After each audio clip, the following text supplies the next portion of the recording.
नाजरीन, आप देख रहे हैं रियासत का मशहूर व मकबूल यूट्यूब चैनल बज़्म आईना वकील साहब पोस्ट। सैयद कुदरतुल्लाह क़ादरी वकील साहब एक बार फिर करनूल की अहम ख़बर के साथ आपके रूबरू हाजिर है। आज की अहम ख़बर ये है कि आज social democratic party of India की जानिब से ज़िला करनूल कलेक्ट्रेट के रूबरू एक पुरज़ोर एहतजाज मुनज़्ज़म किया गया। इस मौके पर एहतजाजियों ने मरकज़ी हुकूमत के ख़िलाफ़ नारेबाजी की और मुतालबा किया कि फ़ौरी तौर पर social democratic party of India के नेशनल प्रेसिडेंट MK फैज़ी साहब को रिहा किया जाए।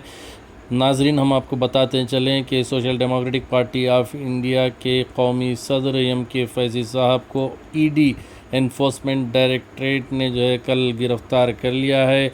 इसके ख़िलाफ़ जो है पूरे मुल्क में social democratic party of India की जानिब से एहतजाज किया गया।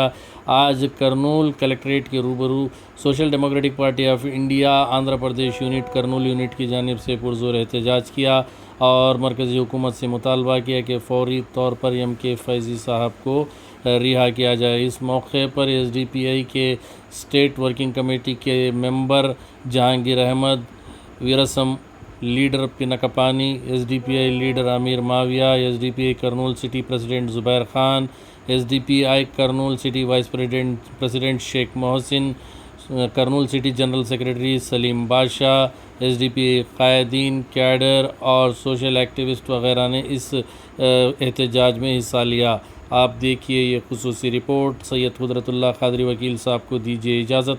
अगर आप हमारे चैनल को अब तक सब्सक्राइब नहीं किए हैं तो ज़रूर सब्सक्राइब करें, लाइक करें, शेयर करें, कमेंट करें, बेल बटन दबाना ना भूलें ताकि लेटेस्ट वीडियोस आप तक बआसानी से दस्तयाब हो सके।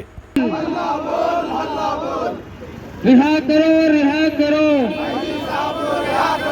SDPI जिंदाबाद, SDPI जिंदाबाद।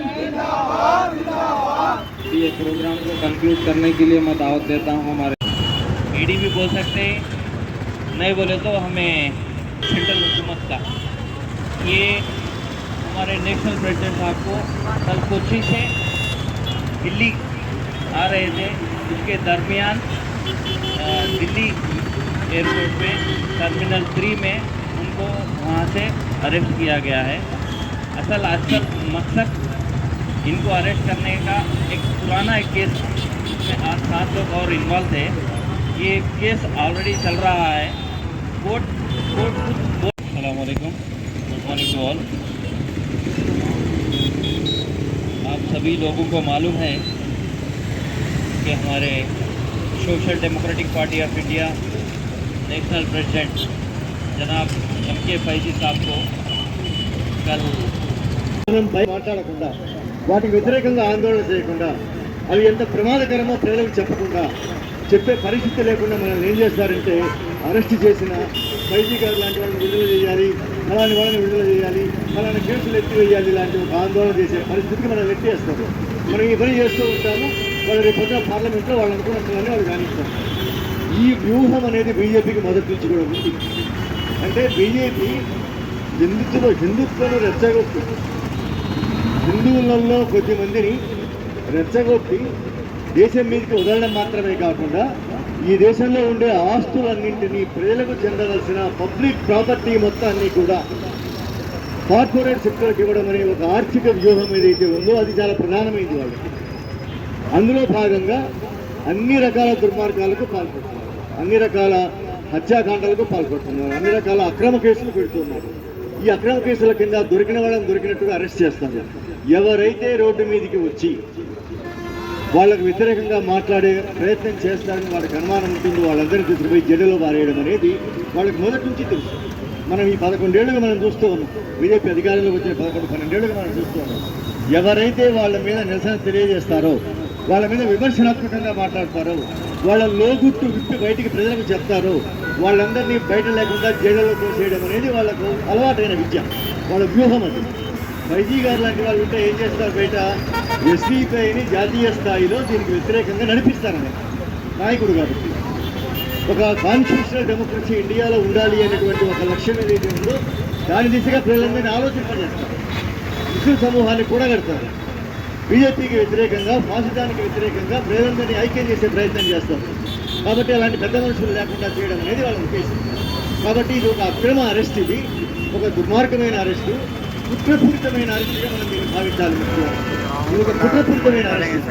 కాబట్టి దీనికి వ్యతిరేకంగా మనం ఏం చేయాలంటే ఇలాంటి వాటన్నింటినీ వ్యతిరేకంగా మనం పెద్ద ఎత్తున ఆందోళన చేయాల్సిన అవసరం ఉంది. ముఖ్యంగా నేను చెప్పడం ఏంటంటే ఒకే ఒక వాక్యం ముగిస్తాను. మనం భయపడడానికి వీలు లేదు. ఎందువల్లంటే మనం కర్నూలులో కూడా చూసాం, చాలామంది ఎస్సీపీఐ నాయకుల ఇళ్ల మీద, నివాసాల మీద ఎన్ఐఏ వాళ్ళు రైడ్ చేశారు, అరెస్టులు చేశారు. ఎందుకు చేస్తారు ఈ పనులన్నీ కూడా? మనం రోడ్ల మీదకి వచ్చి ఆందోళన చేయకుండా మనల్ని మనకు భయం కలిగించడం కోసం, మనల్ని బెదిరించడం కోసం ఈ పనులు చేస్తారు.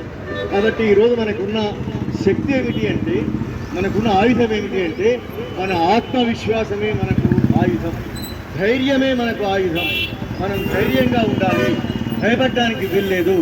భయపడకుండా వాళ్ళకు వ్యతిరేకంగా మనం పనిచేయాల్సిన అవసరం ఉంది. నిజానికి మనల్ని వాళ్ళు భయపెట్టాలని చూస్తున్నారు, కానీ వాళ్ళు నిరంతరము భయపడుతూ ఉన్నారు. వాళ్ళు ఎంత భయపడతారంటే, ఇట్లా ఆందోళన చేస్తే, ఇట్లాగా ఈ మనుషుల్ని బయట ఉంచితే వాళ్ళకు వ్యతిరేకంగా పనిచేస్తారు కాబట్టి వాళ్ళ అధికారాలు కూలిపోతాయని వాళ్ళు భయపడుతూ ఉన్నారు. కాబట్టి వాళ్ళను మరింత భయపెట్టేందుకు, వాళ్ళను మరింతగా విమర్శించేందుకు మనం ధైర్యంగా ఉండాలి, సాహసంగా ఉండాలి, కలిసి ఉండాలి. అన్ని రకాల వాళ్ళను కలుపుకొని ఇట్లాంటి అక్రమ అరెస్టులకు వ్యతిరేకంగా, ఇలాంటి దాడులకు వ్యతిరేకంగా, వీటికి వ్యతిరేకంగా మనం అందరం పనిచేయాల్సినటువంటి అవసరం ఉంది. కర్నూలులో మనకు అట్లాంటి ఒక సెక్యులర్ డెమోక్రటిక్ కల్చర్ మనకు ఉంది. కర్నూలు వరకు మనం ఏ సమస్య వచ్చినా కూడా అందరం కలిసి ఇది ప్రజా వ్యతిరేకమైంది, ఇది హిందుత్వ భాషానికి సంబంధించిన విషయం అని మనం మాట్లాడుతున్నాం. కాబట్టి మరింత గట్టిగా మాట్లాడాలి, మరింత ధైర్యంగా మాట్లాడాలి అని చెబుతూ ముగిస్తున్నాం. Thank you so much, sir.